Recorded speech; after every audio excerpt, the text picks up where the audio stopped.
好多人覺得咧，有錢嘅人咧一定好樂觀，但係講句真實嘅説話，真正有錢嘅人咧其實都好悲觀嘅，因為佢哋唔係情緒悲觀，係佢哋決策悲觀。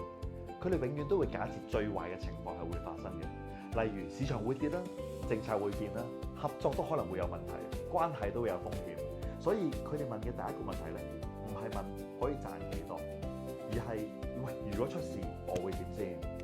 嗱，第二啦。佢哋一般咧對穩定咧係冇乜幻想嘅，因為佢哋知道係冇永遠穩定嘅行業嘅，所以佢哋要做嘅係結構，例如佢哋會做多元資產啦、風險隔離啦、現金流啦、點樣去處理等等啦。悲觀係令到佢哋成個企業或者資產可以 long lasting 好耐。第三，佢哋對機會都好悲觀。嗱，普通人見到好高收益嘅機會會好興奮㗎，真正有錢嘅人咧，第一個反應會問風險喺邊度？因為財富佢哋嘅累積唔係靠幾次暴利嘅，而係佢哋人生上高避開咗好多致命嘅錯誤。所以當資產去到一定嘅規模咧，最大嘅風險咧唔係賺唔到，而係你決策失利有問題蝕錢。所以如果你而家有1個億嘅話咧，你會考慮更加冒險咧，定係會更保守咧？留言話俾我聽。